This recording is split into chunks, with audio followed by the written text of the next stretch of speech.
And here we go. What's going on, everybody? I need to lower myself a little bit. I was in the red. What is going on, people? And welcome to another episode of the Series X podcast. It is good to see everybody in the chat. What is up? Yo, what is up, Craze Simmons, Pong Soul? Shout out to Ice Queen Games as well. Yo, Ice Queen, you are an awesome lady, and it was good talking to you real quick in the beginning before we went live. What is up, guys? It's another Sunday. We got the Series X podcast rolling, and we have a bunch of stuff to talk about. It's gonna be a really I'll stay for a bit. Yo, thank you, Ice Queen. It's gonna be a very game heavy episode, man. We got stuff to talk about. We've seen gameplay. For games that are coming out on Xbox. It is really an exciting time, and I am so happy to be able to share this stuff with all you guys. So, without further ado, I gotta introduce my partner in crime. He is a YouTuber here, goes by the name The Elusive Gamer. If you know him on Twitter, then you will know him as Jamie Moran. What is up, brother?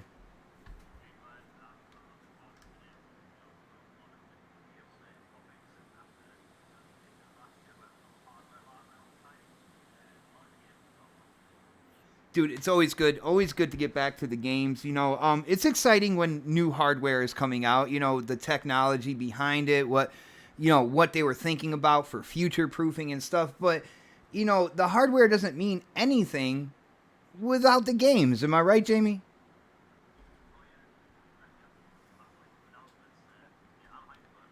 Nice.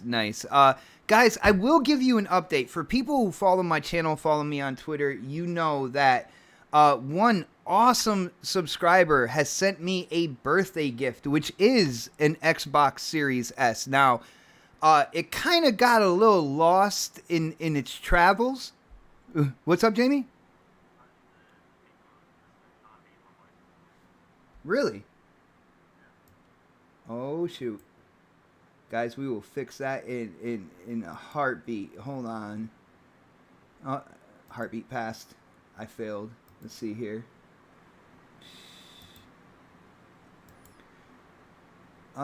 Jamie, we got to have some type of issue in the beginning of the show every time. Either they don't hear me or they don't hear you or something else completely different. Jamie, can you give us a couple words real quick? Let me see.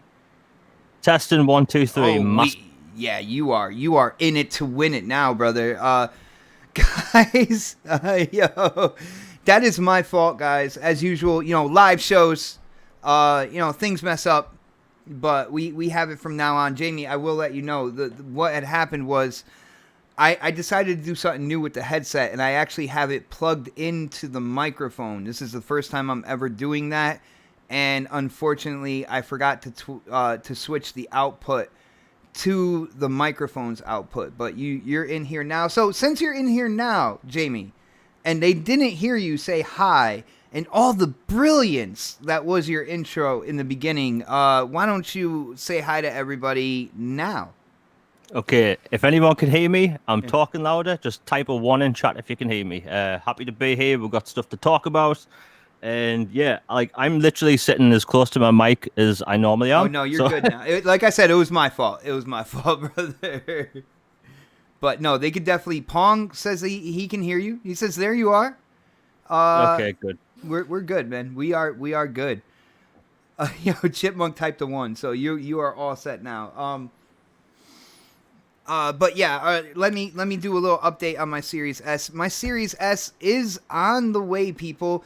It seems that USPS decided that it would be easier, or somehow it is the way for them to ship things, that when the package hits Pennsylvania, instead of just going straight through New York into Connecticut, they decided to send it to Massachusetts first. So I think they're just trying to get all the state stamps on the box is what they're doing, or something like that. But it is now in Massachusetts on its way down here. So shout out to my brother RG Viper X for hooking a brother up with such an awesome awesome birthday gift, man. I appreciate it so much. Thank you, sir. But guys, on that note, we got to get into the topics, and Jamie, I think we're gonna start big, and I even have the gameplay for this, which I am picking out right now. Uh, Within the past week, we got new gameplay for a game that's coming out January 28th. It is coming out day and date in Game Pass, and it is a game called The Medium. And I gotta say, guys, I am really excited for this game.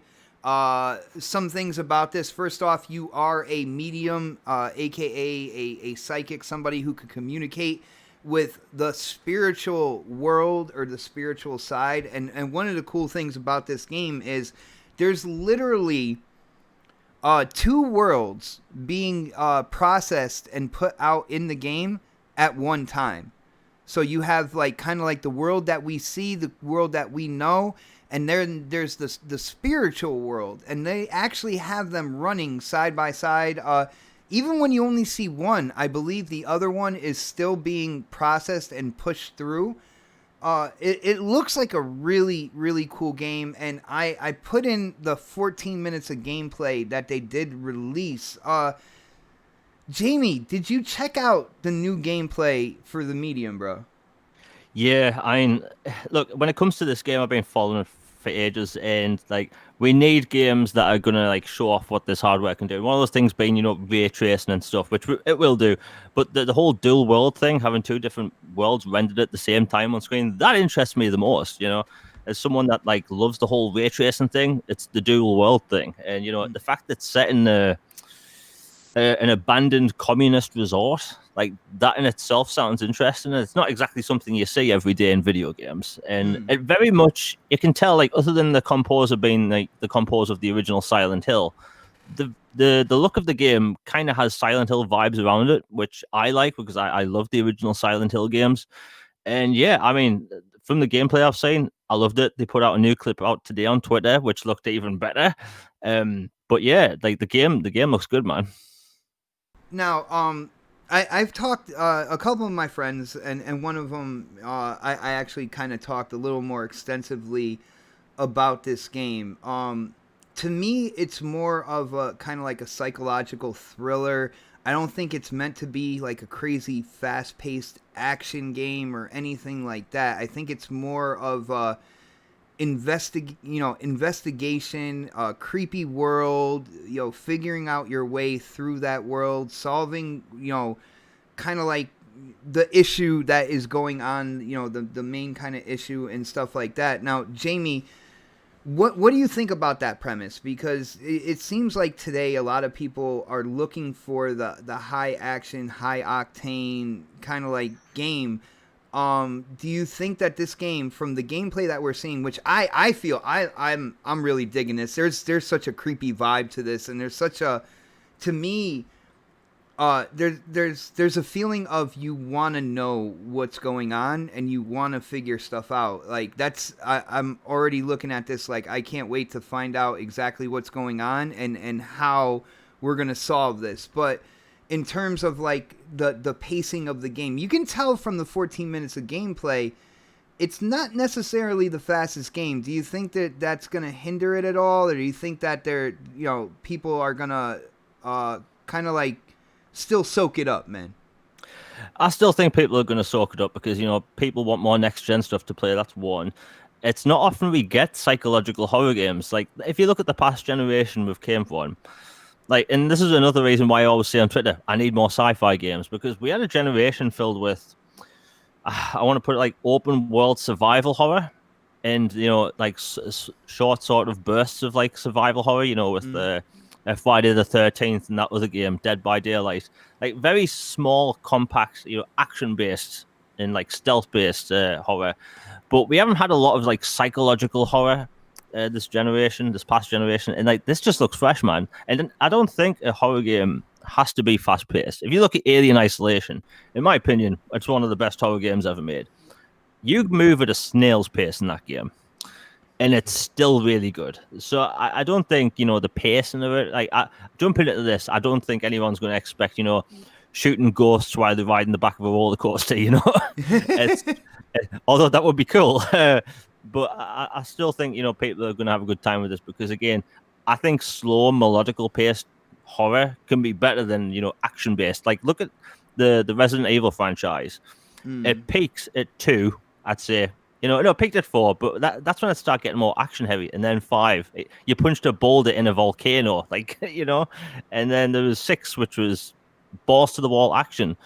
But people just prefer more melodical, slower paced horror games. And I think this is just going to be fresh. Nice. And when it comes down to it, when it comes to a psychological horror game, I think kind of like the pace being slower, it adds to I don't want to say the anxiety, but it adds to the tension when stuff really starts kind of like hitting the fan. Things starts the fear starts elevating and stuff like that. And I will say shout out to the newest moderator of this channel, none other than Ice Queen Games. Ice Queen, you have been here so long supporting me and stuff like that, man. I absolutely appreciate the support. And you want to be a moderator, that's it, you are.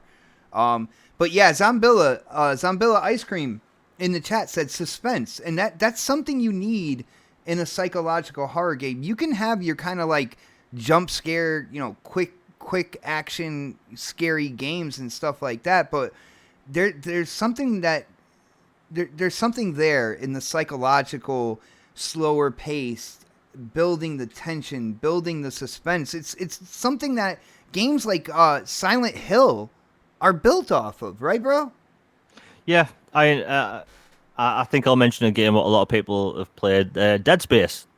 That's very slow paced, even though you have a lot of like action heavy weapons. But like, there's times in that game where you're going through like a sort of like a nursery type thing, and like you can hear like baby sounds and stuff, and it's like nothing happens for maybe like 15 minutes, and you nearly crap yourself when you first see them for the first time when they burst out the wall. And it's like, oh crap.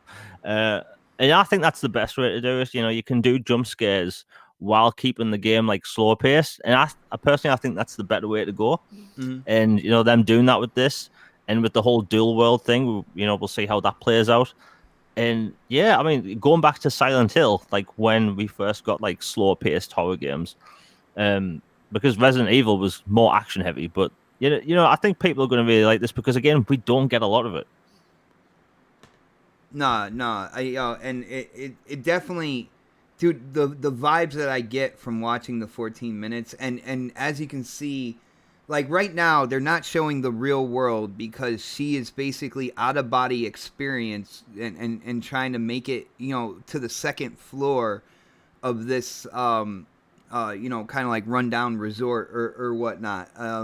But what they're doing with the two worlds aspect and stuff like that, I can really dig that. But again, Jamie, because this is coming out on Xbox, there are people looking at this with a extreme zoom magnifying glass, and some of the things that they're talking about is the old school fixed camera situation, kind of like you talked about the original Resident Evil and stuff like that, kind of like that, where as you're walking, you'll have in different areas it'll be a different camera angle. Now, it worked in Resident Evil for me. You don't necessarily know what's around the corner. Sometimes it was a little bit annoying. You wish you could move the camera and all that good stuff. What do you think about what do you think was their thought process to use that old school kind of like camera style for this game?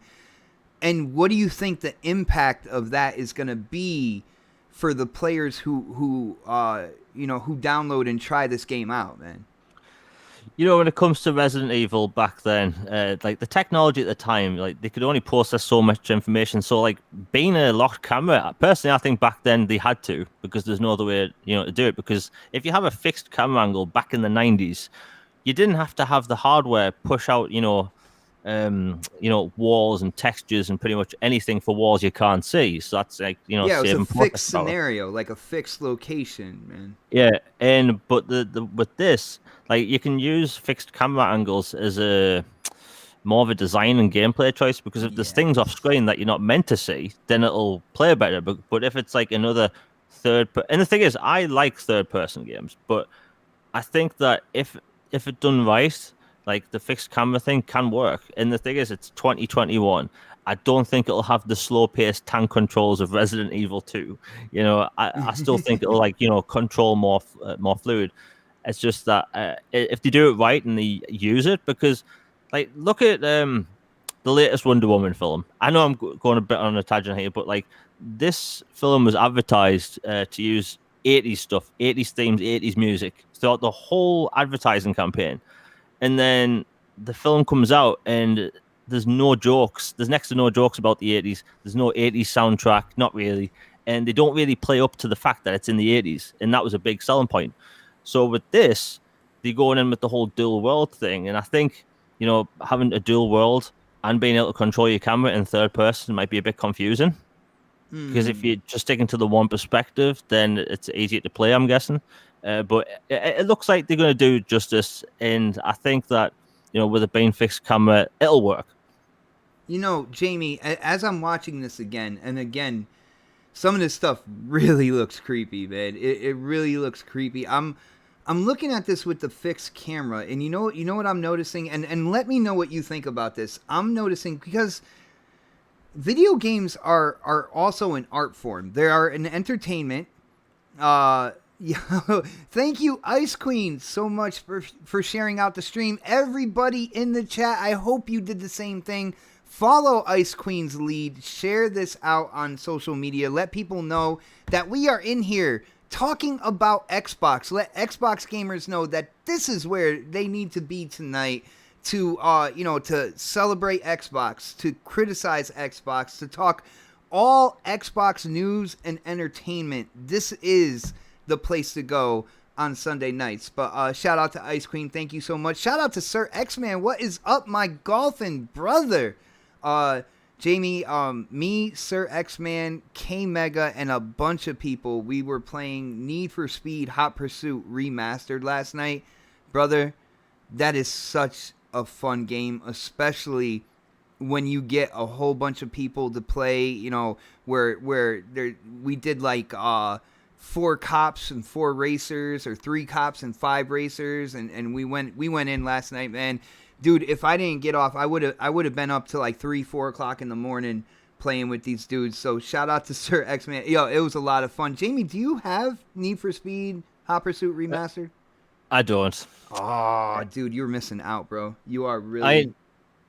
The thing is about that game, I missed it back in the day. It came out during a time when I was just playing lots of COD. Like whenever I talk about backwards compatibility, it's because I missed a lot of games in between like 2010 and 2012. And, I looked at this remaster. I'm like, well, if I get 2 racing games at the same time, I'm going to be burnt out. So outside of Dirt, which I've played, just a little, like, I'm going to wait till I get, Need for Speed, but I'll get it eventually. You're waiting for it to go in EA Play, man. Who are you playing? Like, you're waiting for it to go in EA Play, so this way with Game Pass, man, you'll just have it with your subscription. Let's be real. I would like to say yes, but I'm one of those people that I like to have my boxed copies. Okay.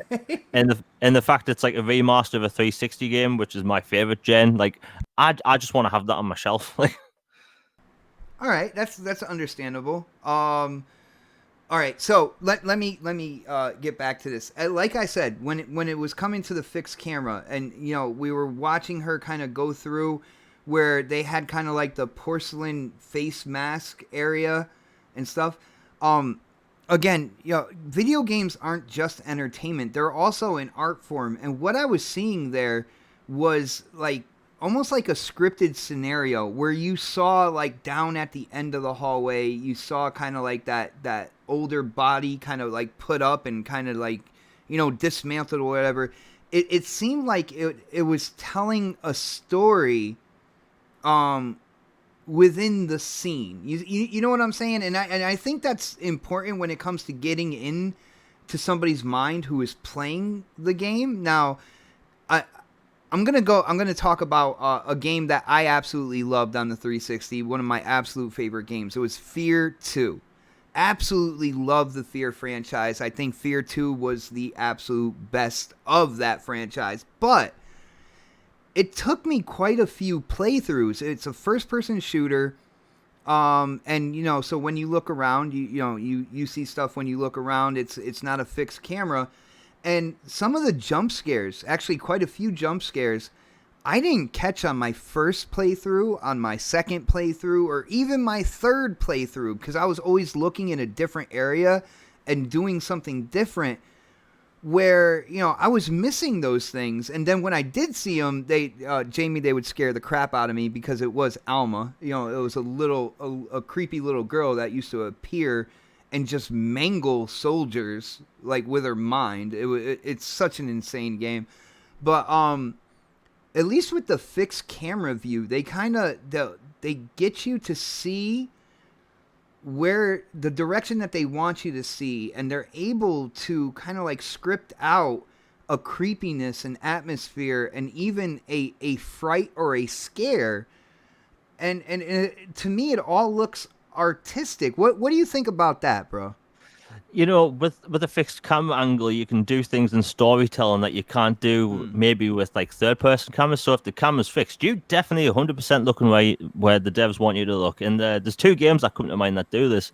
There's a game in Game Pass right now called Observation. It is a horror game. You play as an AI in a space station, and you basically control the game from a camera, but there's cameras throughout the whole station, and you can like move the cameras from side to side. But if you had third-person control of the game the whole time, you'd miss a lot of the visual cues in the story, because a lot of things that happen don't happen in cutscenes. And I recommend people play that. It's in Game Pass right now. And there's another game on mobile. I can't remember what it was called, but it was a stealth game where you also controlled security cameras, and you had to tell this woman where to go and hide while there were guards walking past. Well, that wouldn't work if it was a third-person game. Yeah, so For the people out there that are kind of like talking about the fixed camera situation, as with any situation, as with a game being third person or first person, there's always benefits, and there's pluses and minuses to every kind of like decision a developer does. I feel like they made a really, really good decision with this, because they're able to build the tension in such a way that it's gonna. Jamie, correct me if I'm wrong. I think this is going to be very reminiscent of Silent Hill, even to the point where, you remember when Silent Hill, when kind of like when I want to say the darkness, but my mind goes to Destiny 2 when I say that. But when the shit hits the fan, and you see the paint chips coming off the wall and stuff, that's kind of there's something similar there between Silent Hill and what I'm seeing with the two worlds with the medium, man. Yeah, there's something there that looks very similar. Maybe they took some inspiration from Silent Hill, but you have to remember, Silent Hill, Resident Evil are probably two of the most influential like horror games of all time. So there's going to be a bit of that in there. And I want to go back to the whole like fixed camera thing for a second, because I can use another game with a different genre. So, Immortals Phoenix Rising, fantastic game. Everyone play it. I'm loving this game, but when I first played it, I wish the camera was closer to the main character, because it's actually pulled back a little. But after playing it for almost 40 hours, and I noticed even just after like 2 hours, the game and the combat wouldn't work if the camera was closer to the character, because the way the combat works, you need to see what's going on around you, and it's a design choice that they made, and it works in combat. Another game I'll use is Dying Light, first-person, open-world, parkour zombie game. And you use a bumper to jump from, place to place. And you have to be very accurate in that game where you jump. Yeah. Now, for the first hour of that game, you're like, what the hell? Jump on a bumper button?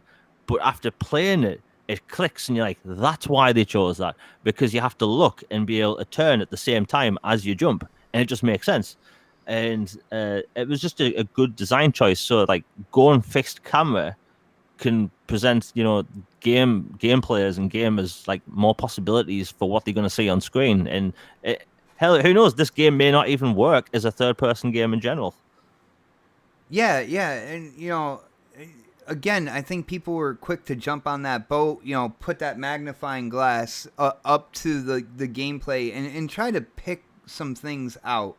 to question this game. But we've seen it throughout history when it comes to these type of psychological horror games, stuff like that. That a fixed camera definitely does work. I like what I'm seeing here altogether. And real quick, I just want to shout out Sir X-Man for hitting up that super chat, brother. Thank you so much. He says, Xbot, did you ever play Condemned on 360? A great game. And brother, yes, I did. I will say, the shopping mall with the mannequins, that was one of the creepiest things I have ever been in a video game. They did an outstanding job with like the shadows running around and the crazy people and you don't know, like you have to bob and weave through all these mannequins and stuff like that. And it was so dark. It was such an atmospheric game. It was absolutely incredible. Shout out to you for that, man. Bringing back memories of Condemned, and I hope I sleep well tonight after thinking about all that, man. I really do. But yeah, to me this looks really, really cool. So what do you think in general, man? Are you excited to get into this or what, Jamie? Yeah, I'm looking forward to it. I mean, it's another horror game that's going to take advantage of, or should I say, maybe the only current horror game that's going to take advantage of next gen. And I'm just interested to see how the game plays, because that whole dual world, thing that's going on right now on screen, that's just what interests me most. And that's outside of the whole 4K and the whole ray tracing thing, which is awesome. But it's that dual world thing, and I'm really wanting to play.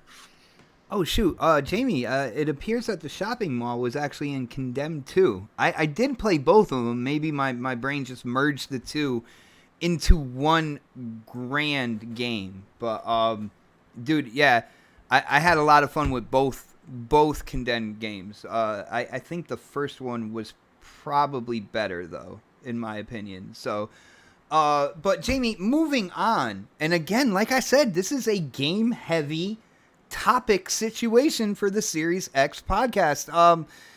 Just this past week, Machine Games came out with a teaser for a game that they are, I guess you could say, beginning development on. I believe it's beginning development.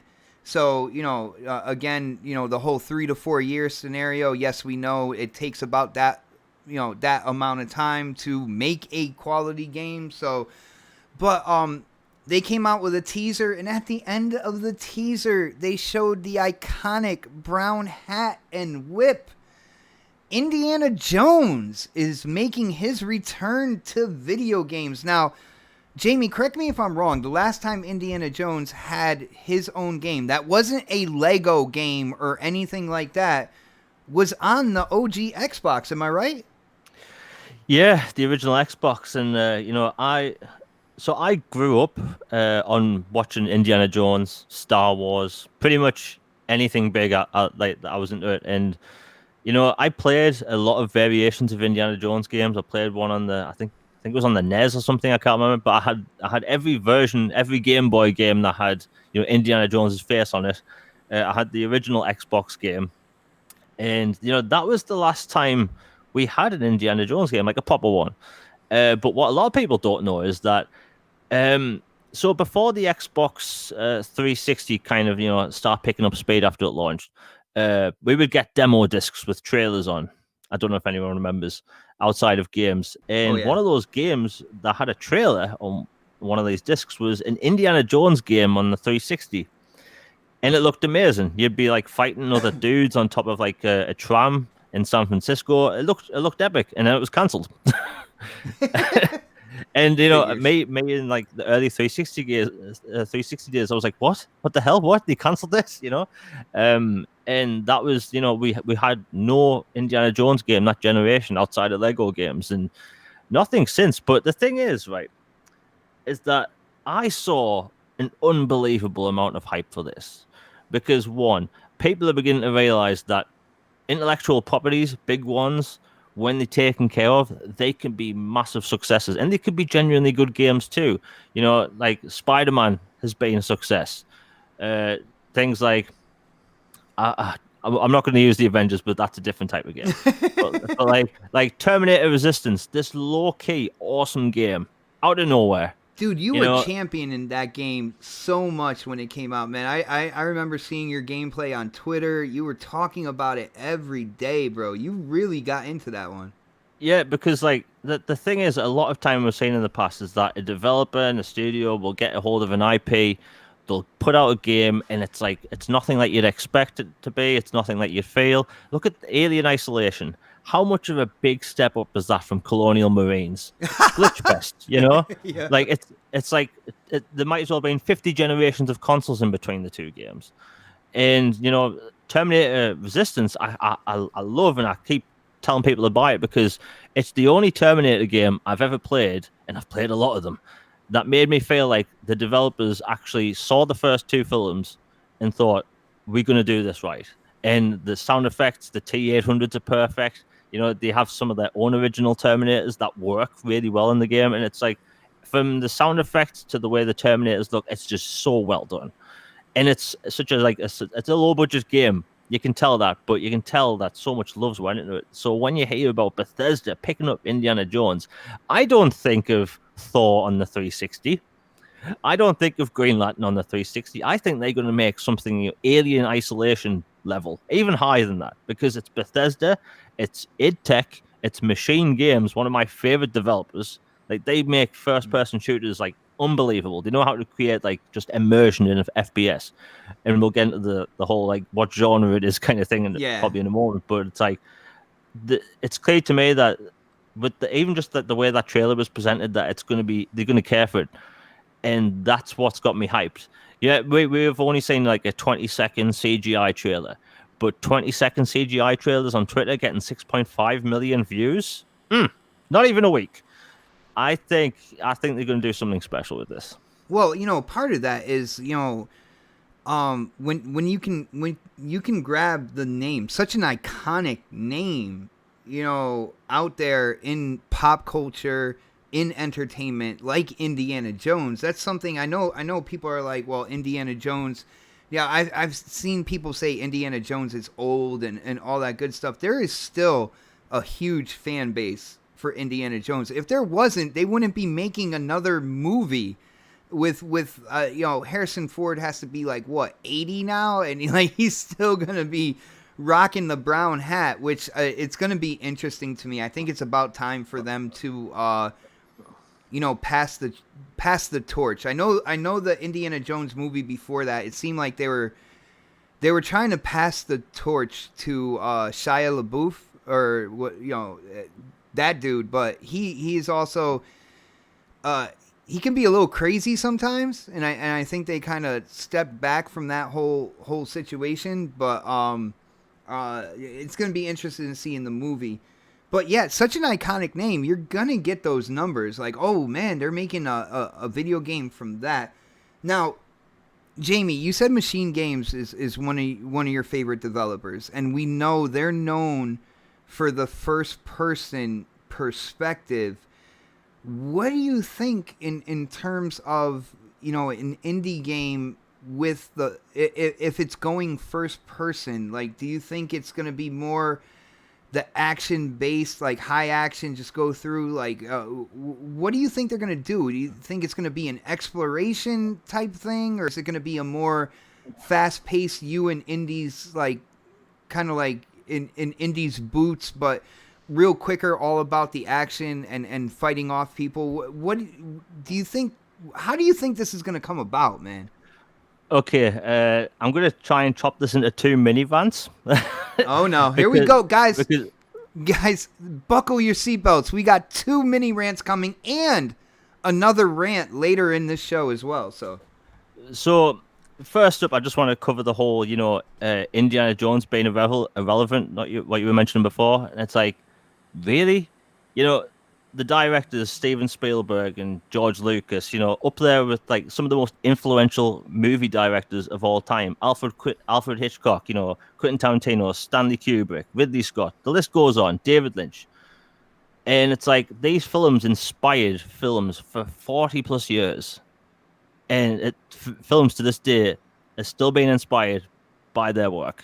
Video games have taken what they've done and made it work in their games because they were influential creators. And to see people say that Indiana Jones is irrelevant, why would Disney be putting over like nearly $200 million into a new Indiana Jones film in 2021 with an 80-year-old? But that wouldn't make sense otherwise. Yo, for Indiana real. Jones is a household name, literally household name. To say Indiana Jones is irrelevant is just short-sighted, and people are either jealous, salty, or both. And the thing is, like, Star Wars sells. Do you know what else sells? Spider-Man. Do you know what else sells? Movie-related licenses that are taken care of. And the thing is about this is that people saying Indiana Jones is irrelevant. I'm sorry, but if irrelevancy does not get 6.5 million views on Twitter, it just doesn't. I see good games get announced all the time. I've seen good games get announced that fail and they'll have less views. I've seen good games, do well, have a huge success. Still not that much, traffic. Twitter that day was just filled with Indiana Jones gifs. It was beautiful. But people are just like finding the thing is you mentioned with the medium, people are looking at what to pick at. So what did they find to pick at? The fixed camera angle and the fact it's not coming out on disc. That's two things people had to reach for. Indiana Jones getting a new game by Bethesda after Microsoft purchased them, or at least about to, with Machine Games behind the wheel. And people want to say the only bad thing they can come up with, it's irrelevant. Indiana Jones irrelevant doesn't go in the same bloody sentence. So the people that are doing that, they can just, eat a pile of horseshit. Wow, you put that in quick, man. You put that in real quick. Good job. Yeah. So the fact that, when I say like the Machine Games making it, right? So if people haven't played a Machine Games game, they make super immersive first-person shooters. So when this was announced, I was like, huh. And so my mind didn't go, oh, Uncharted. My mind didn't go, oh, Tomb Raider. I thought, first-person action-adventure game? Huh. Like, it never even occurred to me that it would be third-person, just because I'm so used to what Machine Games make. Now, will they make it first-person? I don't know. They might do. They might make it third-person. You have to look at who, is their work... Could their work that they did on the, Wolfenstein games transfer to an Indiana Jones game? Probably, We've seen first-person games do, fast movement right before, like Dying Light. So it's not impossible. And personally, it's like when the new Perfect Dark was announced, the amount of people that saw, first-person. It's like, just because the game's first-person doesn't make it any less good. It doesn't make it less quality. I prefer first-person, so I'm more excited than, Yeah, and that's the thing when let's face it. In the modern age, having a cinematic third-person action-adventure game is easier to sell. So Perfect Dark could have been third-person, and it could have been that Splinter Cell game people have been telling me about for ages, which I knew for a fact it wasn't. They went with the harder route, and they're going to have a more difficult job selling it. Like, do you know when Cyberpunk 2077 was announced, the amount of people that went, oh, it's not third person, it's first person. Oh, and yeah, they said that because you're able to buy clothes, change clothes and stuff, and they're like, well, you hardly ever get to see your character, even though you can see your character in every single mirror and stuff like that you come across. Yeah. And my point is that, like, a game being third person or first person doesn't make either one bad. First person's good, third person's good. So if Machine Games want to make a first person Indiana Jones game, I'm all for it. If I can get those massive, like, really loud punch sounds when I hit someone, hey, I'll buy it twice. but it's like I don't think Machine Games should be forced to make another Uncharted game, another Tomb Raider game. And I've seen the comments.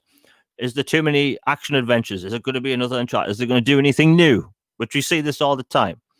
We get sequels to games announced weekly, monthly, yearly, and they do nothing different other than slap a different number on the box, add some new things, and people don't complain. People buy it in the millions. So when it comes to Microsoft owning Bethesda, and all of a sudden the genre has to do something new, where did that even come from?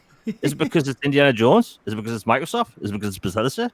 Is it because I'm going high pitched with every sentence I get? But it's like my point is that people are reaching. Like, if we get a 20-second CGI trailer of a hat and a typewriter and a watch, and the thing that people can scrape the bowel off to, like, complain about is if it's going to be first person or not.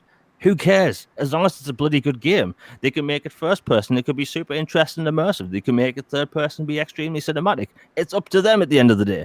And who knows how to make games better? Machine Games or me or other random dudes on Twitter and that make YouTube videos about games. They do.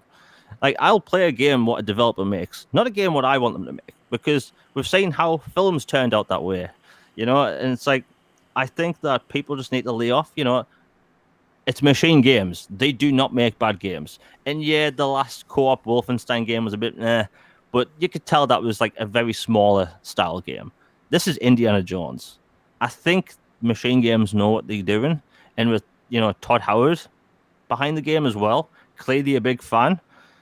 Like, hey, they can make the game whatever they want. If it's good, it's going to be good, Well, that right there, with it being Machine Games, but Todd Howard is working on the project as well, that tells you at, ZeniMax, Bethesda, Machine, it tells you how big this game is for them. When they have Todd coming over and working with Machine Games and working on this project, and then this project being one of the most iconic people in the movie industry, one of the most iconic characters, you can kind of tell how big this is for him. Now, Jamie, I like what you said about the anything new part to it, because for people who don't know, I am on Crossfire.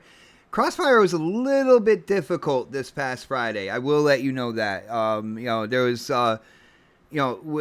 within some topics, and one of them being, shout out to my brother Mooch. He asked, well, if this is going to do anything different from the likes of like Tomb Raider, and of course, the other more the other very popular game in that genre as well. And my whole question to him back at him was like, why does it have to? Like, you already have two games that are basically that type of genre, exploration, finding artifacts, puzzle building. Of course, there's an enemy faction trying to do the same thing. These artifacts may have the potential to be, have a power in them or whatnot. Typical kind of like Indiana Jones stories, right? And when it comes to Lara Croft, and when it comes to Nathan Drake, let's be honest, they were characters inspired off of Indiana Jones. And my whole thing is,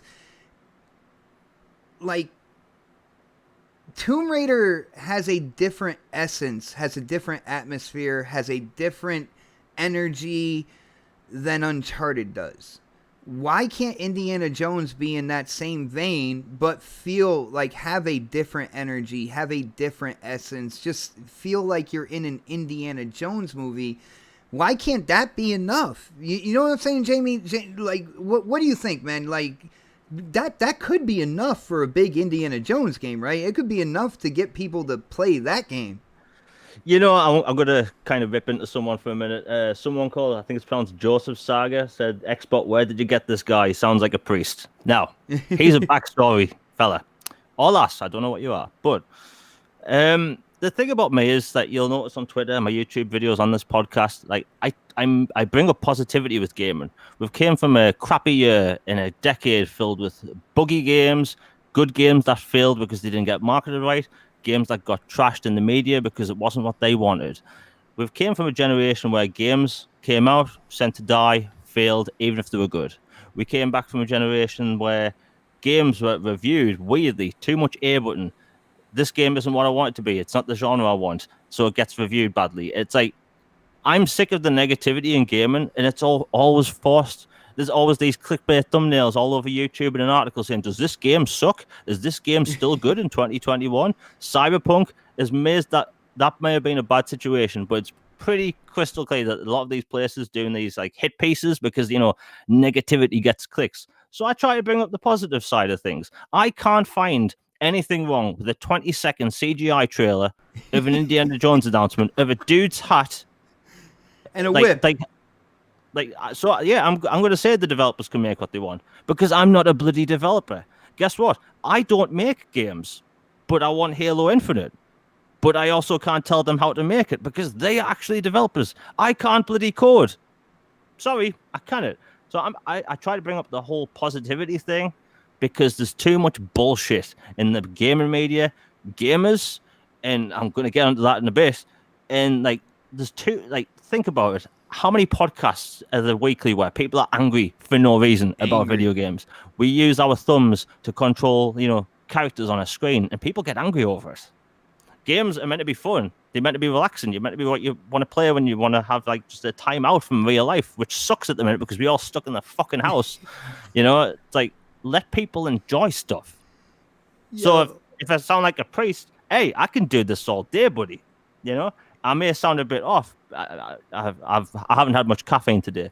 The point is that I'm sick of the negativity in gaming, the gaming community, the industry. You could all fuck off, to be honest. And yeah. Anyway, what were we saying? I'm saying that after that response, I don't think anybody is going to think you are a priest. Some of the wording there will definitely go against priesthood, is what I'm saying, Jamie. But dude, as usual, you make a lot of sense, a lot of common sense coming out on that one. Now, Jamie, when it comes to Indiana Jones, here's the question. Here's the thing that everybody has been talking about, because they announced this before Xbox finalizes the deal with ZeniMax. There are people saying that this is going to be exclusive to Xbox. There are other people saying that no, because Disney owns the right to Indy, they're going to want it to be in as many places as possible, to make as much money as possible. So this is going to be a multi-plat. Now, correct me if I'm wrong, but I do believe Xbox started tweeting out after the announcement, and they had some very interesting tweets kind of playing around with the whole announcement of an Indiana Jones game. So, Jamie, I want to know if you know anything about that, and what do you think, man? Is this going to be an Xbox PC exclusive? Now, granted, it's early development, so again, we're talking 3 or 4 years down the line, but it's interesting because they announced it before the closing of the deal, with ZeniMax and Xbox and stuff. So what do you think, man? Is this gonna be an exclusive, bro?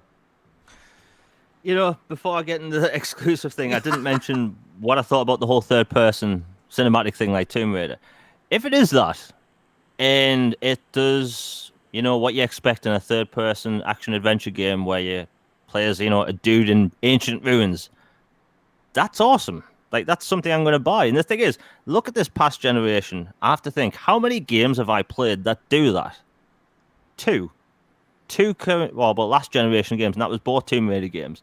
So is the prospect of a third action-adventure game on my Xbox make me think, I've had too much? Too many. There's just too many now, man. No. like how many first-person shooters are on Xbox right now and other consoles? There's tons. But the thing is, people keep buying them. So I don't think a third pillar in the action-adventure, genre is going to hurt anyone. Because guess what? Final Fantasy 16, it's going to be like Final Fantasy 15, all the other ones before it. Look at Mortal Kombat 11. What is it? It's more Mortal Kombat. Absolute shocker. My point is, if it's a third-person action-adventure, hey, good on them. I'll play it in Game Pass. Now, back to the whole, is it going to be exclusive thing? The thing is, people keep bringing up the fact that it came out the day after, or might have been the day before, that whole, LucasArts games trailer came out. And, it makes sense that people would, come together and think, that means it's not exclusive. Well, they're just putting the games under the one banner now, because Disney owns LucasArts. LucasArts Games is LucasArts, and that's the same company, Disney, that owns Spider-Man. Mm-hmm. Spider-Man is not owned by Sony. The movie rights are, not the game, not the dude in general. So why can't it be exclusive to Xbox? And here's another thing people keep mentioning, or don't mention at all. There's a Marvel game exclusive on Nintendo's platform right now. But people just skip that. People pretend it doesn't exist, even though apparently people like it. So why is exclusive Marvel games announced and allowed to be a thing, but not Indiana Jones, this irrelevant IP, apparently? The thing is, I can sense BS and I can smell it a mile away, and the internet's been reeking this past week. Like, what the hell? Like, a game can't be exclusive. Why? No actual reasons, because they won't get the money from the other platforms. That's how it works. And here's the thing. Everyone has a super powerful rig at home, apparently. So there's that. Everyone has a mobile phone, so your Game Pass is covered. there's that. So it's like I don't know why people think it can't be exclusive because it's LucasArts. No. I think part of it is they don't want it to be exclusive. I think that is the main thing, that they're trying not to say that, but when it comes down to it, especially the people that said, Indiana Jones is irrelevant, but then they're like, well, it's just gonna be multi-plat anyway. I think deep down inside, they want to play an Indiana Jones game, but they want to play it on their preferred platform is kind of what's going on, Jamie. There is some good news, though. And this is something I don't think a lot of people on other platforms realize. And this is going to blow everyone's mind. Are you ready? When this comes out on Xbox alone, and PC, and mobile, you'll be able to hook up the controller from your other device on a mobile phone and play Indiana Jones right on your phone with your favorite controller. Yay! Everyone wins. Everyone wins. It's beautiful, really. Think about it. Microsoft puts their games in three different, within one ecosystem on three devices: Xbox, PC, mobile. But if a game's exclusive to another platform, it's only on one machine. So who's making more money from each ecosystem? You know what I mean? And who's given more choice as well? So, I don't know. Look, Stadia's a joke. Right, let's say Stadia gets its own Marvel game. Well, only people with, Stadia, and nobody plays Stadia on a phone because the performance is like crap, but people aren't going to play Stadia, PC on that game. My point is that I just think I'm so confused by people can't understand the prospect that Microsoft owns Bethesda. Bethesda makes Indiana Jones game. Billion-dollar company, also say $1 trillion company can afford it. I mean, you're not wrong, but the only thing is, and this is again, Jamie, people will nitpick. Microsoft, Xbox, they do not own Bethesda as of yet. The deal is not sealed. It is not completed yet, and I think that was the crack in the doorway. That was the open back window that people use to kind of try to put a little bit of doubt in there. Jamie, I personally feel that this is going to be exclusive to Xbox and PC. I really do. Jamie, do you know anything about the tweets? I think there was a couple Xbox people that were tweeting out, and I forget exactly what they said, but man, it looked really kind of like they were just messing with people about the whole Indiana Jones thing. Did you see anything on that, bro? I must have just completely missed it. The thing is, right, people will bring up, oh, they don't own them yet, and they're right. But the thing is, it's called softening the blow. Has anyone ever dumped anyone before? You don't go, hey, you over there, get out. You soften the blow. Well, some people, but no, I understand what you're saying. The stories I could tell, but anyway, my point is that Microsoft aren't going to come out and buy Bethesda. That's not what Microsoft's Mr. Good Guy. That's what they do on Twitter. They do memes and stuff. So they weren't going to buy Bethesda and go, hey, you 7 billion people, you can only play Bethesda's games on our ecosystem, biatch. They can't do that. Because Microsoft's Mr. Nice Guy. So they're just going to play the long game. Dumping someone over a week is hard, but hey, it softens the blow a bit. Wow. Now, I have gone on record stating that when it comes to ZeniMax Bethesda id, I do believe that they are going to still produce some multi-platform games. And I caught some flack, from the community for saying that, but I was like, when it comes down to it, I think that they are going to have games that will be multi-plat, and they are going to. I think Microsoft and Xbox, they like the idea of making some money off of other platforms. I think they like that idea. They do it with Minecraft and stuff like that, and I think it just it puts a smirk on their face, for lack of a better term. And I think there will be some titles out there that will do that. Shout out to Stev. He said hated Doom and Wolfenstein though. See, I really liked Doom and Doom Eternal. I will say I think I like Doom a little more than Doom Eternal, but Doom Eternal, man, they cranked like the adrenaline up to like 15 in that game, and I definitely appreciate it. I still like the game. I feel that the first Doom before Eternal, I think I like it a little bit more. But Stev, to each their own though. I don't know if it's Stev or it's Steve. So whatever, however you want to pronounce that, man. But again, that's just personal preference. If you didn't like them, then I know there's games out there that you would like. So, but it is very interesting how when this came out, if again, Jamie, if Indiana Jones was so irrelevant, how come people are arguing about whether or not it's going to be multi-plat or exclusive? That doesn't sound like irrelevance to me. It sounds like that there are people out there that want to play that game, and again, they want to play the game on their preferred console. I am just okay. Let me go into here. Anything else on this, Jamie? Before we move on to the next topic, bro. Like when it comes to the whole will it be exclusive thing, blah blah blah. People going back and forth because Microsoft hasn't fully bought Bethesda yet. Like, why does it matter so much for a game that's apparently irrelevant? If Indiana Jones as an IP is irrelevant, why are people talking about it on Twitter all the time? Why are people coming up with headlines? Because people want it. They ooze at the thought of a really good Indiana Jones game in the modern age. That's why. People want it. They just don't want to either A, admit it. Oh, well, that's pretty much it. But the thing is, like, I don't understand why Microsoft, every single time a game's announced, there's all these millions of questions. Is the game going to other platforms? That's the question that comes out. And the thing is, people ask these questions because Microsoft has games on other platforms. But really think about those games. Minecraft Dungeons, Minecraft's pretty much its own entity at this point. What else is on other platforms? Outside of Minecraft. Made by Microsoft Game Studios. Nothing. What else? Bingo. That's it. Yeah, dude, dude. Yeah, that was rough for me right there.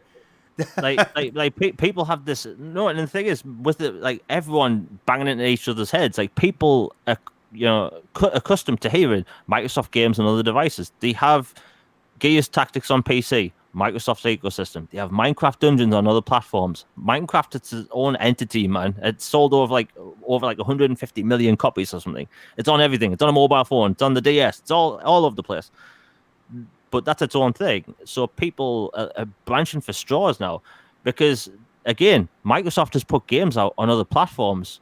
Like, the Outer Worlds. Those deals were made before Microsoft bought them.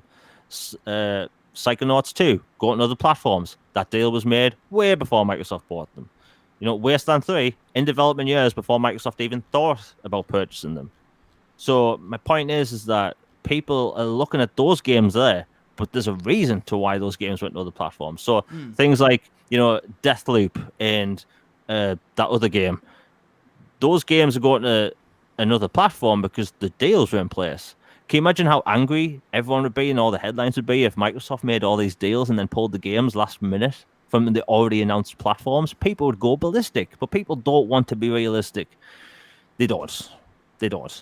People want to look at this and just stretch it out. Every time there's going to be a game announced, we're going to have all these journalists and bloggers asking Microsoft Game Studios staff, is this game going to other platforms? Just because a game was announced. Look at the next time a Bethesda game is announced, and people are going to flock online saying, is it exclusive? Like, it's an endless cycle of BS. We've seen this with someone at Bethesda can fart, and people are like, is that exclusive? It's like Bethesda and Microsoft in the same headline now generates traffic. Well, and that's the problem with this, because people want to make it into a negative thing. They want to know if this game's going to be exclusive. But given all the examples I've just said, there's reasons to why those games are on other platforms. Did Gears Tactics go to other platforms? Nope, it didn't. Did Forza? Nope. Is Fable? Nope. That's my point. people like to scrape the barrel for excuses and reasons. Well, But if you use logic in a search engine, you'd find out that everything I just said makes complete sense. Well, unfortunately, with the situation at hand, there are definitely going to be questions every time Bethesda id Software, every time they announce a game, whether it's a sequel to a series or whether it's a brand new game or whatnot. Because, I mean, let's be honest here. We have never had a company. And I'm talking about Microsoft, and I know Xbox is a division of Microsoft, but, we already know that Satya is all in on gaming as a focus within Microsoft, within Windows, and on Xbox. So, with that being said, you have pretty much the wallet of Microsoft behind you. If you're Phil Spencer and you're making these deals. We've never seen anything this big, in my opinion. We've never seen like a company just come out and buy something as huge and as well known as like ZeniMax with like all the studios and all the games and stuff like that. So unfortunately, whenever there's an announcement from these studios, one of the first things is going to be, well, is it exclusive to Xbox? Is it multi-plat? And, Phil Spencer said case-by-case basis in terms of making multi-plats as opposed to making exclusive games. So it's up to Xbox and these studios to be clear when they do come out with announcements and let people know exactly, yes, this is an Xbox PC exclusive on xCloud as well, stuff like that. Oh, no, this one's going to be a multi-plat. You'll be able to get it on multiple platforms, stuff like that. They're going to have to be very clear when they announce stuff.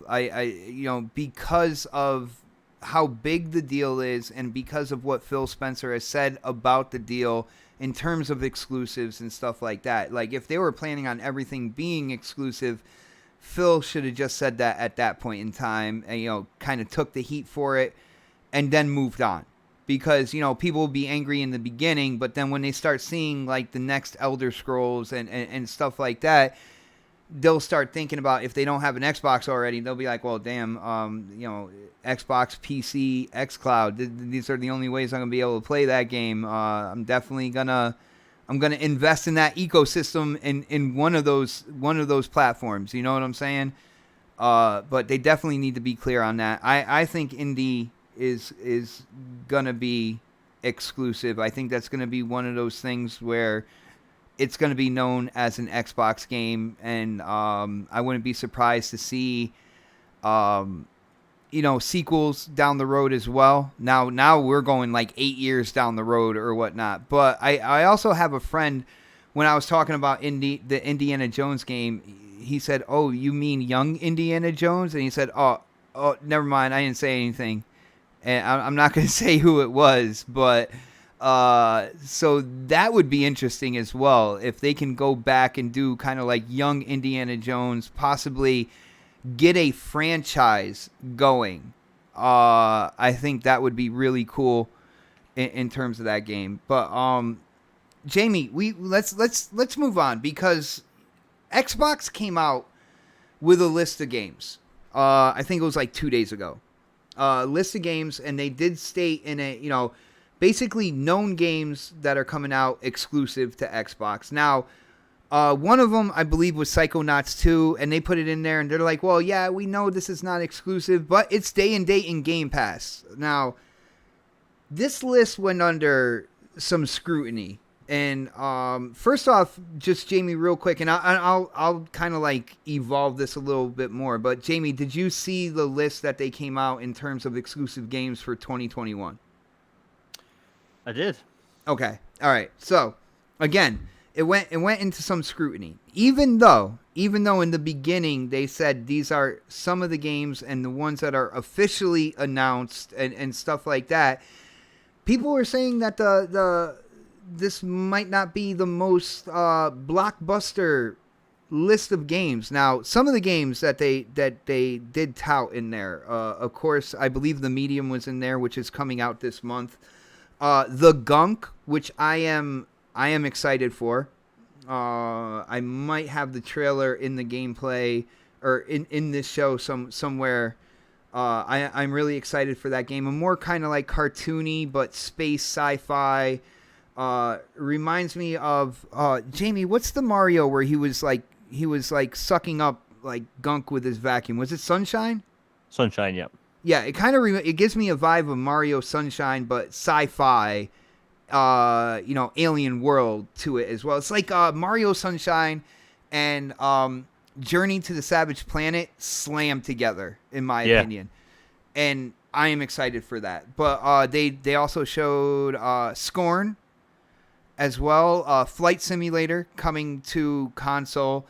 And then there was a bunch of like smaller titles in there as well. Jamie, what did you think about this list? And do you think this is the entire list of games that are exclusive in 2021 to Xbox? Oh no, that's just what's announced. Like think about most of these. Pretty much everything in this list is what we've heard about. Like some of these games in this list, I've been looking forward to for years. I've got the whole list here. If people actually want me to read it out, because it's a long list. I would actually, if you don't mind, I would definitely like that, man. Okay, Adios, The Artful Escape, The Ascent, The Big Con, Crossfire X, Dead Static Drive, Echo Generation, Exo Mecha, Exo 1, The Gunk, Halo Infinite, The Last Stop, Lake, Little Witch in the Woods, The Medium, Microsoft Flight Simulator, Psychonauts 2, RPG Time, Sable, Scorn, She Dreams Elsewhere, Shredders, Song of Iron, Tunic, 12 Minutes, Unexplored 2, The Wayfarer's Legacy, and Warhammer 40k Darktide, Way to the Woods, The Wild at Heart, and the Yakuza Remastered Collection. Not bad for a partial list, man. That's kind of what I'm going with this now. Halo Infinite, right there. That's the headliner, right? Come on. Yeah, I mean the big guns here: Halo Infinite, Microsoft Flight Simulator, The Ascent, The Medium, Crossfire X, Scorn, and where is it? Warhammer 40k Darktide. That's a huge game. Like, so I can't see this list and think, disappointing. Like, we've got first-person shooters, we've got first-person shooter campaigns, we've got first-person horror, we've got platformers, we've got third-person adventure games, we've got story games, we've got RPGs. It's like, and a flight simulator, it's like, and things like Psychonauts 2. It's not exclusive, but it's in Game Pass. The Yakuza Remastered Collection. It's available elsewhere. But hey, it's a big deal. It's coming to Xbox. Big deal. Because people, like, think about it. There's now a Yakuza fan base on Xbox. So, like, this is a good list. I don't really see any problems with it. Would it be cool if, Hellblade 2 was on this list? Yeah. But the thing is, they haven't. There's still things to come. And I have a video coming about this tomorrow. There's games going to be announced in the next few months and throughout the year that we haven't even heard about, and we're going to see release dates for games that are already announced. This is a list of what we know now. Yeah. When you look at it, I like how you looked at it in terms of the types of games that are coming, and one of the things I think a lot of people are going to be surprised about, and Jamie, I know it's not you because you have been telling people constantly about the game, is The Ascent. I feel like The Ascent is kind of like that smaller indie title that's going to grab people. In the beginning of a generation, we saw it, in 2013, there were smaller games that were catching a lot of people's eye. And I feel like The Ascent is going to be kind of like that game when it comes out. The quality in terms of the graphics and whatnot, absolutely incredible. There's so many games to look forward to in this, and I just don't. I can kind of see where people are coming from, like the bigger names, but Halo Infinite's going to be absolutely huge to me. Flight Simulator, even though it's already out on PC, its debut on console is incredibly interesting to me. You see what they did on PC with that. And how that completely shocked the gaming news industry when they actually got their hands on to play it. I'm gonna be very, very interested to see how this game runs on the Series X and Series S. To me, there's a lot to look for. Scorn, Flight Simulator, Halo Infinite, the Ascent, the Gunk. Like I feel like it's a pretty quality list, and to know it's not the complete list is even more exciting. Like why even try to hammer that down when you can pretty much tell it's not the whole list? You know what I'm saying? You know what the problem is? It's something else to complain about. Oh my like, goodness, man. think about like this, and I'm going to use numbers. We are 2 weeks, or well, when this was announced, we're 2 weeks into 2021, in a time where there was no new announcements or anything, but we got 2 new games announced after that. But my point is that we have 2 weeks into the year, and we get this list of games, and people think that's it. Based on what? like this is one of these things I'm going to rant about when I get to the whole Outriders thing. That people have just what's that saying about assumptions? When you assume something, you make an ass out of you and me. That's what gamers do. They assume everything. That's why I'll get into that in a bit. But like my point is that people are assuming we're not getting anything for the rest of the year, based on nothing. Well, check Based this out. on nothing. Check this out, Jamie, and I'm going to expand this into the other topic. And trust me, you're going to get to talk about Outriders or whatnot. But since we're talking about this is not the complete list, like, and for people out there who are listening to people on Twitter, like, don't believe everything you read on Twitter or whatnot. All right, this is an article, WCCF Tech, okay? And it says EA Dice Battlefield Dev says Microsoft has quite a few unannounced Xbox exclusives for 2021. Now, the article says Microsoft still has various unannounced exclusive Xbox titles arriving this year, an EA Dice developer has said. Now, we all know EA and Xbox, they play very nice with each other, all right? They do a lot of work together. Basically, in a new blog post on the Xbox Wire yesterday, Microsoft detailed the titles coming exclusively to the Xbox family in 2021, including titles such as Halo Infinite, The Medium, Scorn, Lake, The Last Stop, The Gunk, XO1, and Crossfire X. Now, let's see. In 2021, creators around the world will tap deeper into the power of the Xbox Series X and S and bring a massive variety of content to Xbox players. Microsoft wrote, "We anticipate this to be the most exciting generation yet for developers and players alike, with something for every kind of gamer. While we have so much more in store, both from our talented partners and our creative teams at Microsoft, we figured that now would be the perfect time to take a closer look at the announced games that are launching as console exclusives on Xbox Series X, S, and Xbox One." Now, let's see.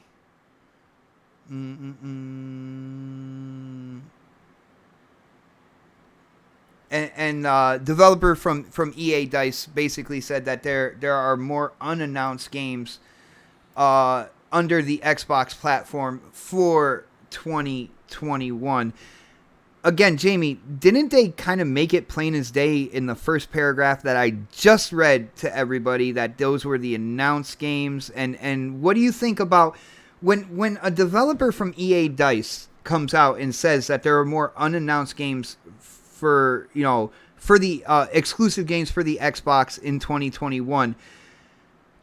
Do you think is he talking about his own studio? Do you think he's talking about EA doing exclusive games, or is he talking about in general just games coming out first party, second party deals, stuff like that? Like the whole kit and caboodle. Like he knows a bunch of games that aren't coming out, even if they're not on from his studio or his publisher.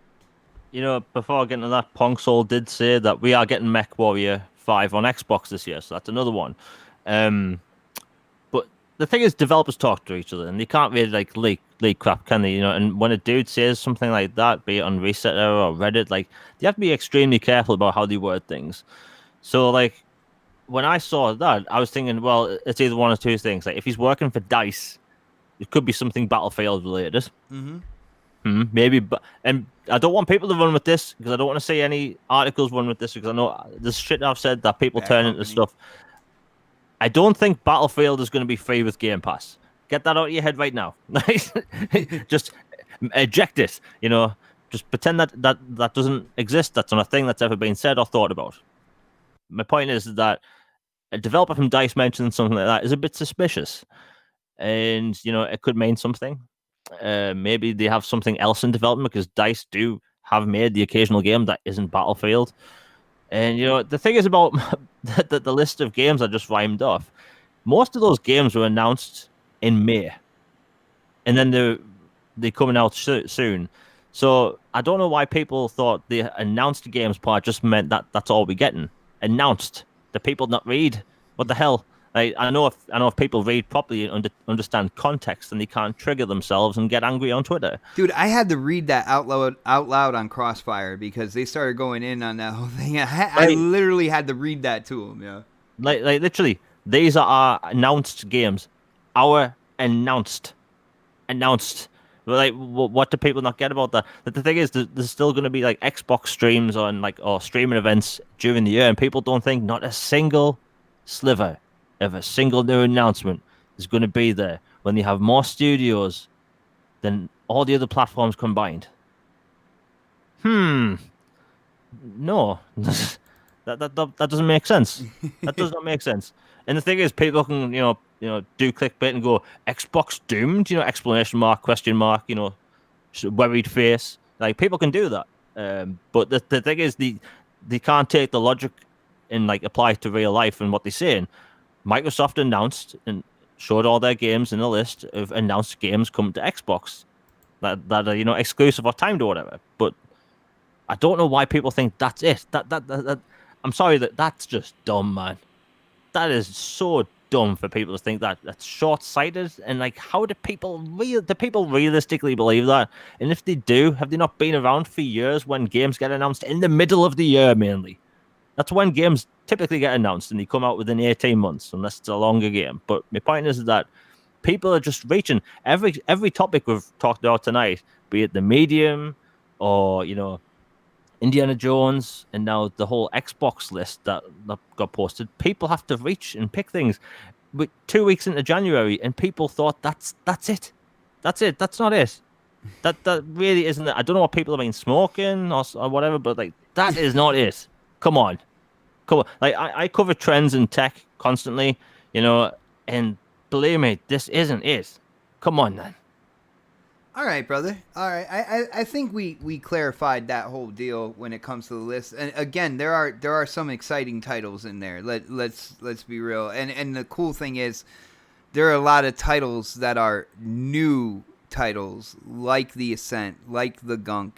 People were talking about they want new games. We get tired of sequels after a while. You can only play so many Assassin's Creeds and stuff like that, and it's good to have new games to get into with new worlds, new characters, all that good stuff. And there was a lot in there that was new, so I'm excited for that. But Jamie, Outriders, man, it seems that you have something to say about Outriders. You haven't even told me off the air, so I'm dying to hear what's going on. What is your thought process? What do you want to reach out to the people about when it comes to this game, bro?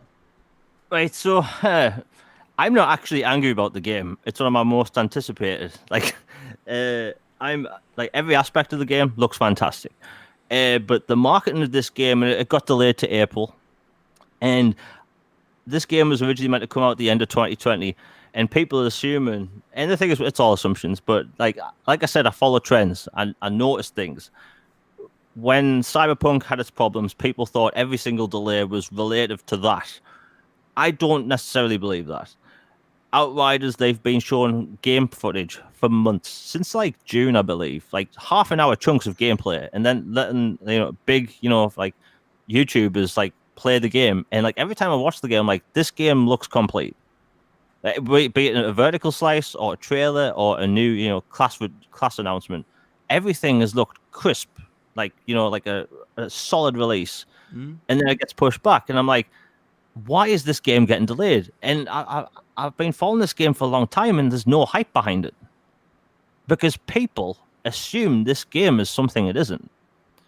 So, and this isn't people's fault. This is people being programmed.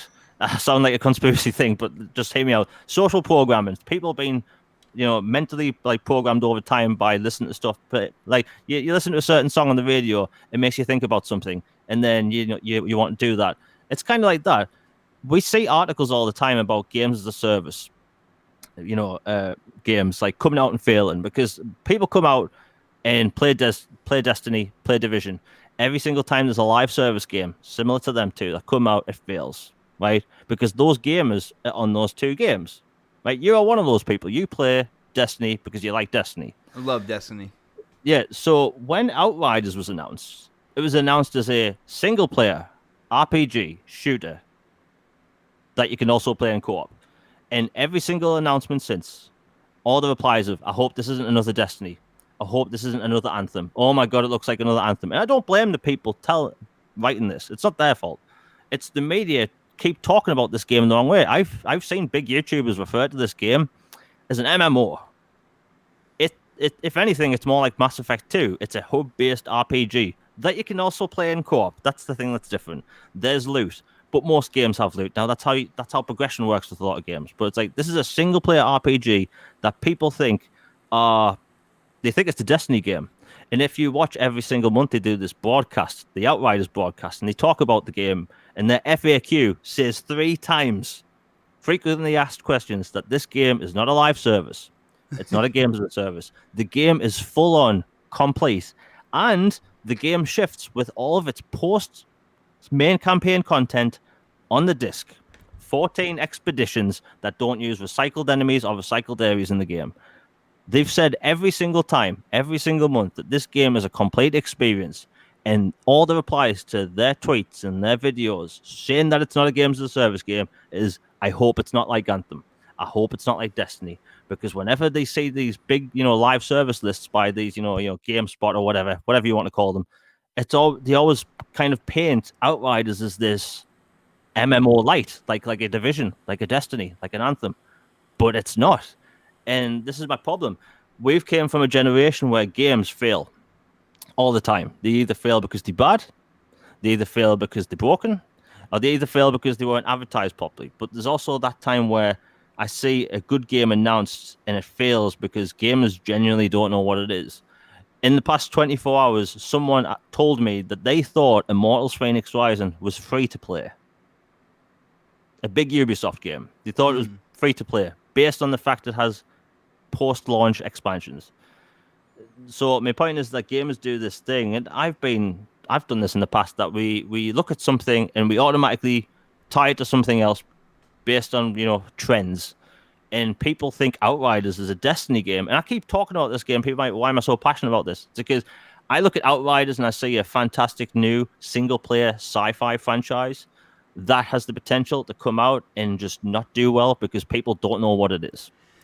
So real quick on that, brother, and I just want to chime in because when they started talking about Outriders, they were specific in saying that it's not a games as a service, that everything, the total game is there on the disc or the digital download. I think in today's day and age, though, with what they're talking about in terms of end game content, because they still talked about end game content, which is something that goes hand in hand with a GaaS or a games as a service. Now, for the people who know, they're saying it's not a service game, but here's the end game. I think the biggest concern is how much end game, if they're not going to support it and add content the way they would do if it was a service game. I think that is an issue as well, because that's something that has me scratching my head as well. Like, how much of this game is that end game content, and is that end game content going to be robust enough to keep me playing that game for a long time. And Right. for me, This if it was a service game, like that would actually make me more attuned to looking into it, man. this is I've had this exact thing prepared because I knew you were going to say that. So when the game was announced with a CGI trailer as a RPG role-playing game, one of the most things I saw online where people were saying, "What's the end game?" People were asking what the end game content was before we saw the first trailer. That's my problem. Like people assume that everything, like I've said before on Twitter, people are so concerned about end game. End game. Not every game has that. Do you know when you finish Mass Effect, you finish the main story, do you know what you do? You take out the disc, you play something else. The What? develop, Crazy. yeah, I know. The developers have said this multiple times. Like the thing is, look at Gears, right? When you finish Gears' story and you've played it, and the credits roll, do the credits stop scrolling and you play something else? You play like a raid or something? No, that is the game. You stick for the multiplayer. You play for months on the multiplayer. They support the multiplayer with maps. This isn't that type of game. This is a single player RPG that has some crap to do after you finish it. And these are they call them expeditions. And from what I've seen, they are the equivalent, quote unquote, of what you may call raids. There's 14 of them, and they take like half an hour to do. And I've like watched one of them. Like there's 14 these post-launch things, and they said the whole game is on the disc. And I've literally seen developers say this: once you finish the game, you put it on the shelf. Like this isn't I'm going to play for months type game. This is I'm going to play this game, have a good experience, and then play something else. Because when you play a Skyrim and finish the story, not a lot of people stick to just run around doing like the small side quests. Like this is a singular game. When you finish Mass Effect 2, you take out the disc or you hit New Game Plus. This is that. This is that. It just has more crap for you to do. And like I can say their marketing strategy like this. From the beginning, they left the end game content thing till the last broadcast. They had half an hour shows every month saying, Hey dudes, listen, this game isn't a game as a service. This isn't a live service. And they left the whole end game crap till the last one. So for 8 or 7 shows, they said, hey, not live service. Hey, not games as a service. But in the very last show, they said, hey, we've got crap for you to do after you finish the game. And that's it. So you won't be getting any new Outriders until Outriders 2, if it does well, which I don't think it will because nobody knows what the hell the game is. And that's why I'm so passionate about this, because I'm sick of seeing good games sent out to die. You know what? Oh, my bad, Jamie. But just real quick, because of where we are in terms of the era of gaming and stuff like that, unfortunately, there is definitely, even though the developer is saying that it's not a games as a service, there's definitely going to be some confusion out there in the community as to what this is. You know what this game is going to depend on heavily is if the gameplay mechanics and the gameplay loop, they have to be almost absolutely perfect for this game to catch some momentum out there in the community because of where we are in the gaming era and exactly what you're saying here. Even though the developers are saying, hey, this is not a gas, but then the last inside look, they went into endgame stuff. Now Jamie, you gotta agree with me on this. What do people remember the most when they get information? The last thing they hear. Yeah, the problem is though that like even though I've said about 50 times online, it's not a live service, it's not games as a service. Everything, every little piece of content is on the disc. People still say, "Oh, it's still games as a service." Like I've literally described what the game is, and yes, it has end game content. But when I finish Immortals: Phoenix Rising, I can also continue to play the game to finish challenges. So that could be classed as end game content. You know what I mean? Like it just has more crap. Like I could play Outriders, hit the main credits, and never touch it again. Or I can do the expeditions. It just is like that. Anyway, I think we should move on. I've ranted on about that long enough. No, I got you, brother. And the thing about it is we are we are pretty much set, man. We have hit just over that hour and a half mark.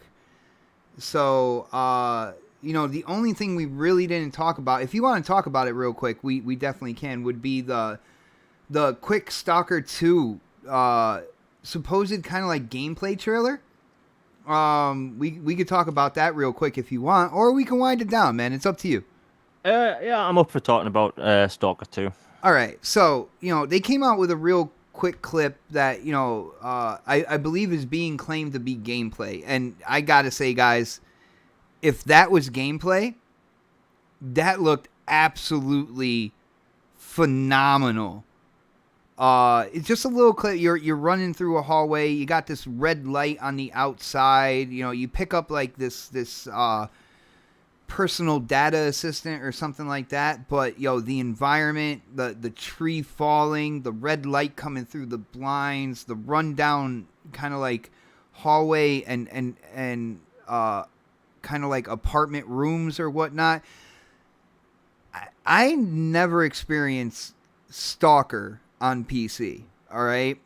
But if what they are showing in this quick kind of like what people are saying is a quick little gameplay like snippet, you know what I'm saying?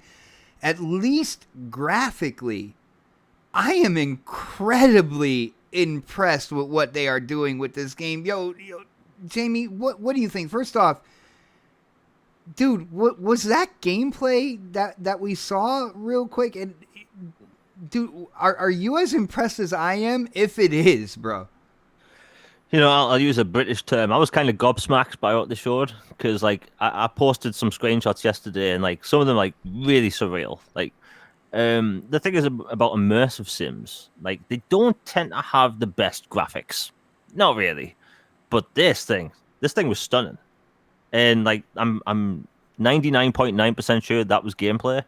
Dude, every a lot little bit of detail, particles in the air when the light goes through it, like all the detail on the ground. Like, I was, dude, my jaw dropped, bro. Yeah, I mean it's a good looking game, and like next gen only. I mean they can really push these CPUs to the limits now, and it's going to be 60 frames, and they say it's the biggest open world to date. I mean that's a pretty big thing to say, and I don't know, man. Like the fact that we're getting a open world immersive sim survival horror FPS for next gen, like that's interesting to me because like we don't really get them often or ever really, and like that gameplay just looked fantastic. The in the screenshots alone, like you're in like an abandoned amusement park or something, and then there's like screenshots of these things in tanks that look like aliens or something. And like I saw a GIF yesterday, and bear in mind, I've never played the first game. Like when I used to game on PC back in the day, it was RTS games. I kept away from first-person shooters. But at the time, like I always heard about Stalker from my mates that played on PC, and like Stalker was huge here. But I was looking last night at some original Stalker footage. Like there's like GIFs and like videos of like these alien things jumping out of like the forest into your face, and it's like, well, if I'm gonna get that, but better looking, I'm in. Just because again, it looks so good, and if I'm gonna get a big open world game like that, that's gonna be like 4K 60 FPS, and the little thing on the Xbox website also says ray tracing. Ooh. Oof. Like Dude, that's gonna look so good. Dude, I'm almost at a point of like disbelief. I'm almost at a point where like that was not gameplay. That had to be something specifically created or something like that, because it just looked too damn good. Now, aliens jumping out of the woods and stuff like that in terms of kind of like a sci-fi, horror, survival, open world, I am down for something like that. Again, I never experienced Stalker on PC. I do know the PC gaming community, they hold it in kind of like high esteem. This sequel has been a long time coming. Gamers in the PC space have wanted a sequel to Stalker for years, and to see it kind of like come about, and to see it going to the Xbox platform as well, and with what Jamie said, ray tracing and whatnot, this is definitely a title to keep your eyes on. If you are into sci-fi, you're into horror, you're into open world, and if that gameplay is true to the gameplay in terms of the graphics or whatnot, if you are a graphic horror out there as well, this is definitely a game to keep your eye on. You know, Jamie, when they did kind of like the Series X event and they were showing like trailers and stuff, you know, when they showed the trailer for Stalker 2 the first time, I want to let you know, and I want to know if you had the same kind of like thought. I didn't know anything about Stalker, but when I saw that trailer, I was like, yo, this has the potential to be a hit on Xbox just by seeing the atmosphere and kind of like the environment and the way stuff look. I was like, yo, if this stuff does look like this in game, this has a chance to be something special on Xbox, bro. Did you think the same thing when you saw the first trailer, the reveal? Yeah, I mean, think about this. I went from hearing about how good the original was to seeing this trailer for the sequel. So it's like, it blew my mind, man. Like, again, that trailer we saw back in, was it May or something? Whatever it was. Like, that was like in engine. Like, and it was just stunning. Like, and the thing is, we getting an immersive sim, that like immersive horror sim. Hey, yes, yeah, I need it. Like, and the thing is, that's coming to Game Pass. And if you go to the developer's website, like he mentions the platforms, and he goes, "Oh yeah, and Game Pass for everyone to enjoy." It's like they want as many people to play this as possible, because if Stalker picks up in the US and Canada and whatever else, like where the first game took off in Europe, it'll be massive, man. I don't know. I'm really interested to see how this game kind of like develops, evolves, and then of course releases. Sci-fi horror is right there for me. It's one of those itches that I like to scratch a lot. It's one of my interests, and man, I'm gonna go back. I'm gonna go back after the show, and I'm gonna watch that kind of like teaser again. I just cannot. I cannot wrap my brain around that being gameplay. But dude, it's looking good, man. There is a lot of things to look forward to, you know, when it comes to Xbox in 2021, moving into the future, the Series X, the Series S. We're gonna see what these consoles are absolutely made of. We're gonna see the power kind of like being utilized, you know.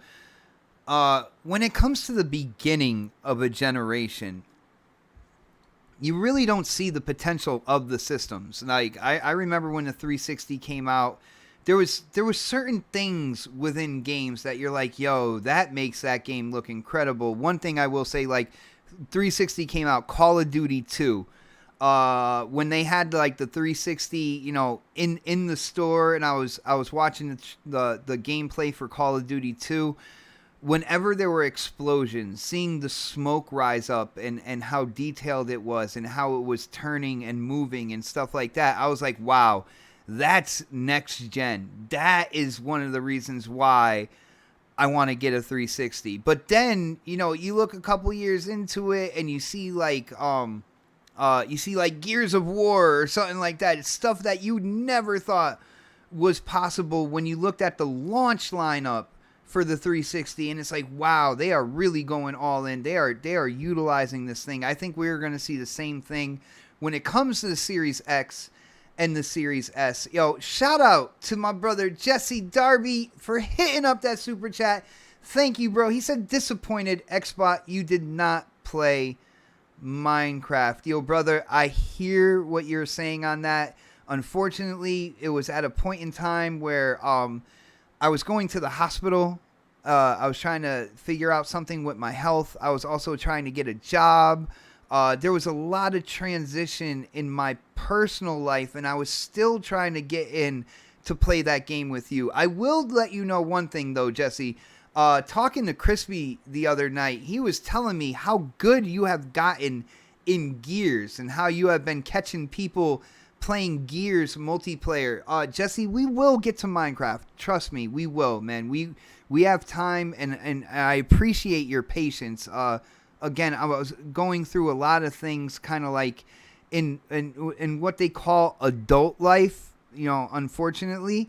But I had no intention to not play Minecraft with you. I was trying to get it in there because, well, first off, you're such a supporter of the channel. You're such a supporter of me and kind of like everything I do, whether it's podcasts, videos, live streams.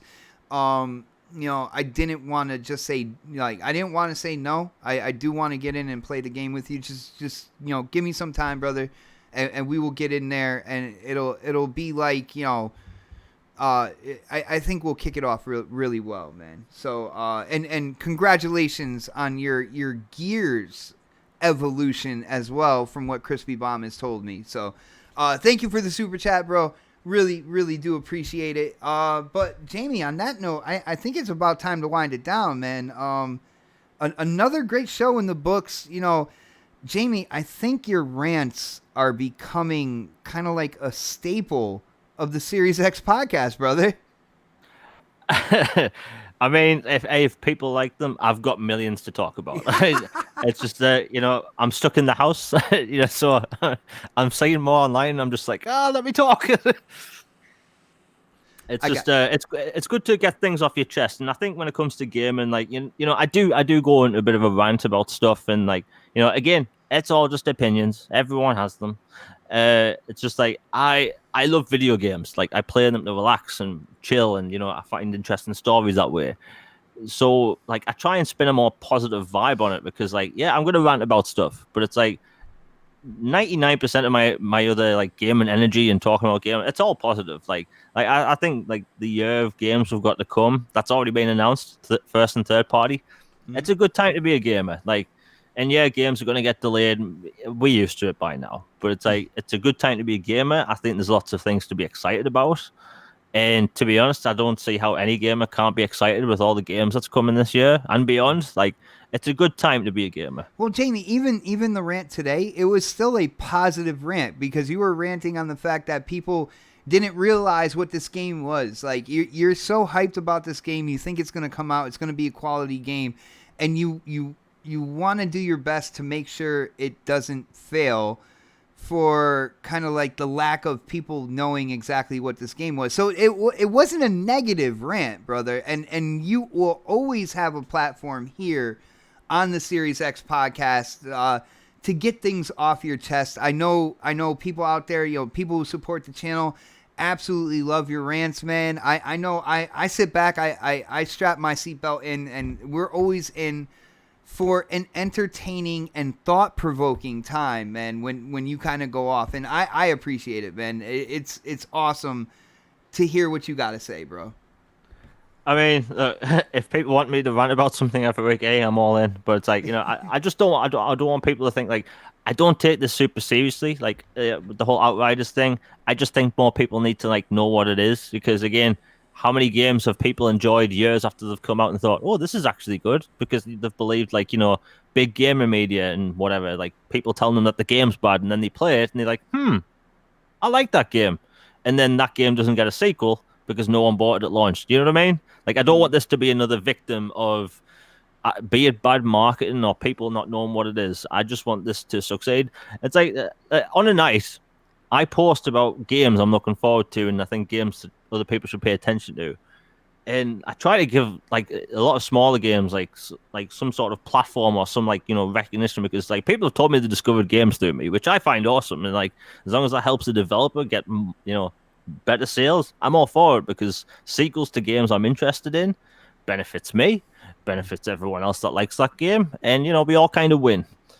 Nice, brother. And again, I just want to say thank you again, brother, for signing up for this experiment. It has been a blast so far, and we are far from done. I see nothing but brightness in the future when it comes to the Series X podcast, and a lot of it has to deal with you, Jamie. I gotta say, man, I absolutely love going back and forth, hearing your thoughts and opinions when it comes to the Xbox platform. That's right, people. We play on Xbox, and on the Series X podcast, that's what we talk about. We talk about Xbox news, Xbox entertainment. We praise Xbox when they need to be praised, and we criticize Xbox when they need to be criticized. So if you are an Xbox gamer, you know where to go for your Xbox news and entertainment. It is me, Xbot448. It is Jamie Moran, aka the Elusive Gamer. We will let you know exactly what we think about what's being talked about Xbox. Now, on that note, Jamie, you gotta let people know about your YouTube, your social media. You have a fire YouTube channel. I think more people need to learn about it, need to check it out, need to go stop in and just check out a couple videos. I know once they do that, they will automatically hit subscribe. But let people know about that and your social media, brother. Yeah, thanks, man. I mean, it's been a good show, and like most of the chat today being extremely positive, which is always nice. And yeah, I mean, my YouTube channel is more Xbox stuff, literally just Xbox, and that is the Elusive Gamer. I have a video either coming out tomorrow or Tuesday, which is kind of related to Indiana Jones. Just saying. And yeah, that's Elusive Gamer on YouTube. My Twitter is Jamie Moran UK, where it's all just gaming and jokes, but nothing too serious. Nice, brother. And shout out to the chat, yo. Shout out to you guys coming to hang out with us on Sundays. This is the Series X podcast, yo. If you haven't done it yet, hit that thumbs up button. If you haven't subscribed, definitely subscribe. Another show in the books. I am so happy we got to do this tonight. Again, if it wasn't for the people in the chat, if it wasn't for the people who checked out the show after it's live as well, because not everybody can make it, exactly when we go live. If it wasn't for you guys, we wouldn't be doing this right now. Yo, the support has been absolutely tremendous. Thank you guys so much. And I'm going to end the show the way I always do. Yo, always keep it gaming. And from the Series X podcast, keep it Xbox. Have a great night, everybody.